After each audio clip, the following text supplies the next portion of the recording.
Good morning. I see at least one of you has chosen narrative for your end of year project with Taming of the Shrew, end of year, end of summer school. This is what I'd like to talk about in establishing narrative. There's a graphic organizer going on Classroom right now for those who need it. So there's traditional components of narrative that you can do. This is a fairly short story, it's not too long. If you're doing the long one, even, it's not too long. So remember, you could either choose to do one 100-point assignment for me or two 50-point assignments for me, and you get to kind of choose which of those you like. But if you're doing, I'm going to be focusing on the idea that you're doing the long narrative because the ideas are the same for the long and short one, just the shorter is shorter. Easy. When you are thinking of establishing something, start with setting. Setting is really important because it dictates so much else of what's going on. In your case, you're not inventing characters because you already have to choose at least two from Taming of the Shrew. You're choosing usually one of the couples and doing like a Where Are They Now type thing or a sequel. You're welcome to do something interesting with one of the lesser secondary characters. Like if you really have a great idea what happened to Gremio, roll with it. I'm not going to say no. But I would think that you're choosing one of the couples, and I would think that you're doing something related to them as a couple, just because it's kind of the more obvious thing to do. You don't have to worry about developing a lot of their character because this is what I'm assessing you on, right? Did you pay attention during the play? Did you see how they talked to each other? Did you see how they interacted? Like you should pick up on some of the character arcs that happened during Taming of the Shrew while doing this assignment. So the good news is you don't really have to invent those characters. You might have to invent secondary characters. So like if you do something like Kate and Petruchio having a baby and doing a gender reveal party, you might have to invent some of the caterers or whatever that they bring to the party because they're probably going to have a big party. But you don't have to invent Kate and Petruchio. You are welcome to modernize this at any time. You do not have to keep it in the traditional setting. You might think it's more interesting to keep it in the traditional setting, and that's totally fine. But depending on whether or not you're writing in the 1500s or the 2000s, there's a lot different in terms of costuming, what they're wearing, how they talk to each other. You are not required to utilize the Shakespearean English, but you are welcome to. Kids have done some cool things with including the Shakespearean English. If you don't include Shakespearean English, and you don't try to keep it traditional, I'm expecting that the same spirit is there in the modern version. Like when they talk to each other back and forth, I expect to hear some of the same joking, some of the same kind of humor. That doesn't mean the same wording, it just means the same kind of humor. It's how they interact with each other. Remember, for my money, the thing that makes Shakespeare endure is his ability to recreate these human moments. No one does it quite like him. So he's very good at what he does. You do have to think about how the characters talk to each other. While dialogue is not necessarily required, because you could do this assignment like via diary entries or something like that, I would think that you do include dialogue. Because you can, and why wouldn't you want to do something kind of fun like that? But think about the movie that we saw, 10 Things I Hate About You. They had a lot of the same essence of the play, but they made it much more modern to hear. So it would be very odd if characters living in the 1990s or the 2000s were using Shakespearean English without kind of being in on the joke. Like they managed to make it kind of a joke on English class in that movie because they were all in high school. So it made sense that they were in English class, and it made sense that an English teacher would be teaching Shakespeare. So when they dropped a couple of Shakespeare jokes with Old English, or early modern English, because if you call it Old English, I usually have a mild heart palpitation. But they would drop some of the Shakespeare lines, and it made total sense. I would also very much consider how your story sounds in terms of pacing, and setting will help you determine that. Like if the nature of your story is a gender reveal party. So the central problem there is that we're going to find out what the baby is. We know there's a baby. We're going to find out if it's a boy or girl. That's the thing we're leading up to. And then after that reveal, it's just our reaction to it.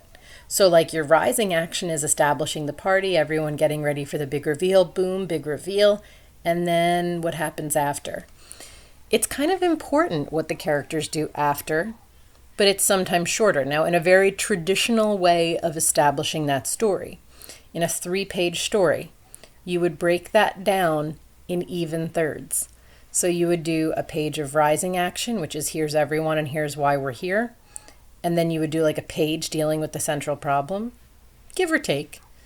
It's not like I'm going to take a measuring stick to it and say you were 2/8 of an inch short of a page, therefore you didn't do it. Sometimes some problems naturally write shorter and others write longer. And that's just how it goes. So in like a gender reveal situation, the moment where you pop the balloon or cut the cake or whatever cool thing you're doing to look at different gender reveals, the individual moment that it's revealed is super quick. But the lead up to it is often really kind of drawn out. Like people sometimes really agonize over that moment right before we pop the balloon or cut the cake or hit the golf ball that explodes or whatever they do. Paint balloons, all kinds of fun things. They're agonizing over it for what reason? They're worried, right? They're worried about their reaction. They're worried about the consequences. Like they have this baby growing in them, and right now it's been this gender neutral thing, and they can make it whatever they really want it to be. But once you have the answer, you have the answer. I have a hysterical video of my daughter who is listening right now. She's next to me. We have a very funny video of the day we told her she was having a baby brother because she had convinced herself that it was a baby sister. And she had a full-on meltdown when we said it was a boy. Like we sat her down and we said, great news, you have a baby brother. And she goes, and she just screams. She doesn't want a baby brother. And she throws her face down on the couch and she's just crying, and it's hysterical. In that moment, it becomes real. And then she kept going for months. She would go, are you sure it's not a baby sister? And I go, no, it's a baby brother. No one gets to choose.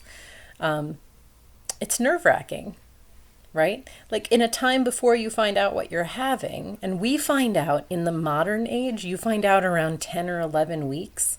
But they wouldn't have found out in the olden times until birth. So if you were doing a gender reveal in the 1500s, you don't know until it comes out. You might think you know. You might have 1,000 weird homeopathic ways to guess, but everyone's going to guess 50-50 because there's only boys or girls. So someone's going to be right and someone's going to be wrong. They had a whole bunch of things that said Queen Elizabeth was supposed to be a boy. That's why we left the Church of England, or made the Church of England, because we were sure she was a boy. She wasn't a boy.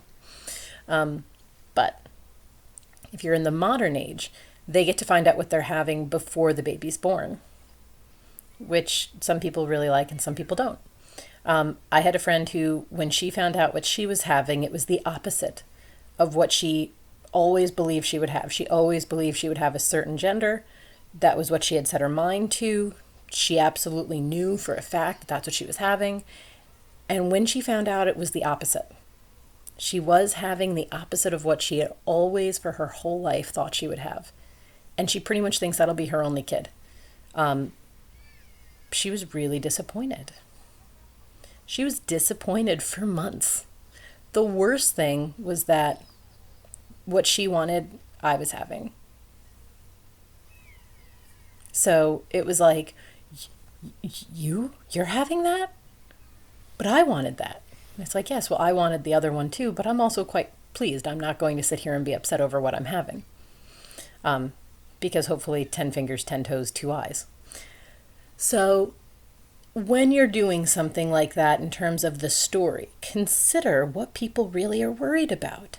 In the modern age, we do a lot more agonizing over the details for our kids than they would have necessarily been able to do. They couldn't have agonized over too much of the detailing for a child until it was born. So kids were born, and then you did all the, oh my God, I had a boy. Oh my God, I had a girl. What's the impact of that? What does that mean? Obviously, there was a lot of focus 500 years ago on having boys. And the reason that you would focus on having boys is only boys inherited. So if you had money, if you had a family name, only the boys carry it on, the girls don't. So you could have 15 daughters, well and good on you, man, but if you don't have a son, all of the stuff you accumulate in your life goes to whoever the next male heir in your family is, which might mean it skips over all 15 of those daughters and goes to a cousin or something. This is actually the plot of Pride and Prejudice. The man has 5 daughters, and none of them are married. Not that it makes a difference if they are, because the family money will skip over them and go to his next male cousin. And the mother is freaked out that this means all of her daughters could potentially have all of their livelihood, their not very big livelihood, taken away from them. So consider what the importance is between these characters having girls and boys. Would it not be kind of funny for Petruchio and Kate to only have daughters? When I was pregnant with my daughter, one of the things people said is, you raise your boys to be sensitive, but you raise your girls to breathe fire. And I certainly don't think that Kate and Petruchio's daughter would have any problems breathing fire with those two as her parents. So, again, you have a lot to consider in the sort of makeup of that problem set. You have a whole page to sort of establish that we're here to determine what gender the baby is or whatever. You have a page of dealing with the reveal, and then at the end, you have them, okay, here's the answer. It was revealed that it's a girl. What do we do now? What do we think about this? How do we feel? It could be a really nice moment for especially Petruchio, because if you reveal to Petruchio, he might loudly in front of his friends and stuff say that he wants a boy, because most people would have wanted a boy in the 1500s. But once he has a girl, him kind of going, you know what, fair play. She'll probably be just as scary as her brothers. Men would have normally complimented their girls as being pretty. I hope she's pretty, like her mother. I hope she's pretty. But they wouldn't necessarily have complimented other parts of them, because they didn't want smart girls. Necessarily. They wanted pretty girls. What else are they good for? There were, of course, exceptions to this rule, and those are always kind of the most fascinating people to me. The ones who wanted their girls to be kind of smart and able to take care of themselves. Petruchio, I would imagine, would fall somewhat in that category. But again, you have complete creative control over this. You could do that 1/3, 1/3, 1/3 breakdown. That's a very traditional story. Kind of reads like a fairy tale. In the beginning there was, oh my god, problem, happily ever after. And remember, it is kind of supposed to go happily ever after. However, if you want to do a little switcherooskies and do a different kind of genre, you are welcome to do so. Cliffhangers are very popular among students. And the way that you would organize a cliffhanger when you're writing it is a little different. In case you are unfamiliar with that term, the cliffhanger, it means that you end the story suspensefully. You don't fully answer all the questions, you kind of leave us wanting more. There's usually a central problem that's not fixed or a new problem that's introduced.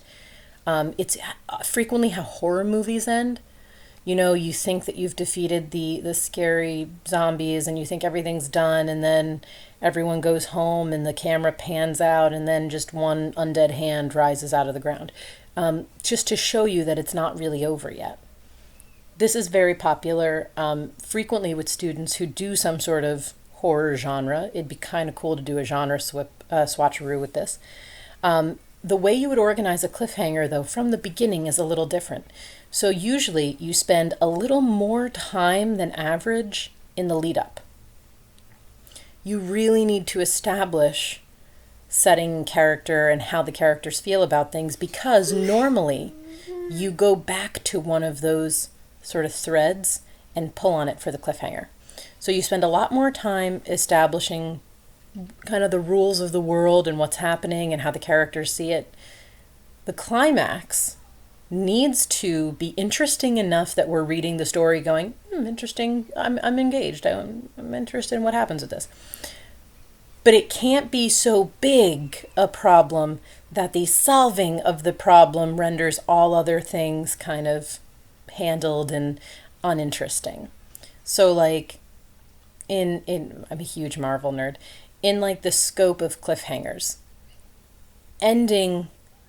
you have to end with defeating Thanos. You can't end with Thanos by defeating him and then just kind of go at the end and there was more. You have to have a full stop concluding thought there. It's too large a villain. It's too large scale a problem. The Infinity Gauntlet is too big a problem. Once you have solved the problem of the Infinity Gauntlet, there's no ... to be continued. It's, we did the Infinity Gauntlet. Breathe. Let's take a moment and breathe, because we have solved problems. Always before that moment, before Endgame, there was the ... Oh, look, we solved sort of what happened with the time gem in that we took it away from this one bad guy, but we didn't really get rid of it. That's going to come up later, isn't it? In the establishment of all of the problems of the universe, we sort of mini-solved them, right? We took care of one smaller bad guy, but we left the overarching hanging bad guy. You have to have something kind of hanging over people's heads for a cliffhanger. It could be like the larger scale issue of the two sisters competing. It could be that they already, maybe instead of having a gender reveal party, what you're having is the first birthday party of Kate and Petruchio's kid, who is maybe an out of control tantrum child, and they're both like, and Petruchio's always complaining like, oh man, we cannot have another one of these. And then at the end, the little ... is like, she has a positive pregnancy test. Like, it's, there's always something else to play with a cliffhanger. So you have to leave some sort of meat on the bone. You would spend more time, instead of a page, maybe a page and a half or 2 pages, establishing these characters with each other. Then you have a smaller problem. But the smaller problem takes you closer to the end of the story. So it's like the page 2 to 3 is the problem, and the rising action is super small, maybe only a half a page. And then you have the ... at the end. You have the moment. You can actually openly state that moment, or you can just hint at it. It's usually fun when it's a silent moment that the characters do not see, but the reader does. So like the characters' backs are turned and they're walking towards the sunset thinking everything's fine, and then, you know, we see the zombie hand rising out of the ground or something. Consider that.